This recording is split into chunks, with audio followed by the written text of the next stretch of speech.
জিনিস, এতদিনে এই যে 6 তারিখের পর তো কতগুলো দিন হয়ে গেল না, আমি তো সে 15 তারিখ থেকে সবকিছু পাবলিকলি লিখতেছি বা পাবলিকলি করতেছি।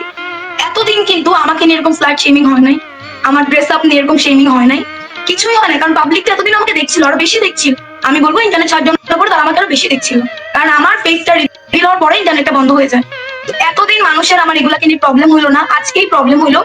কারণ আমি জানি যে এই মানুষগুলো কমেন্ট করছে 16 তারিখে, যখন দেশে এরকম যুদ্ধ, যখন একটা মানুষের সামনে এসে কথা বলতে পারে না, যখন পুলিশরা গুলি নিচ্ছে, আমি একটা কথা বলতেছিলাম এবং তখন আমাকে সবাই কুইন কুইন বলছিল, এখন তারাই আমাকে স্লাট শেমিং করছে। এখানে আমার কোনো প্রবলেম নেই, সবটা আপনাদের উপর। আমাকে কুইন বলাটাও আপনাদের উপর ছিল, আমাকে স্লাট শেমিং করাটাও আপনাদেরই উপর।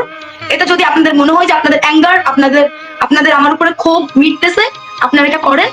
আমি আমার কাছ থেকে ক্ষমা প্রার্থনা করছি, পসিবল হলে আমাকে মাফ করবেন। सारी उम्र मैं जो कर जा बने आ रहा, तेरे पीछे ये जिंदगी सर्कस हो गई। सारी उम्र मैं जो कर जा बने आ रहा, तेरे पीछे ये जिंदगी सर्कस हो गई।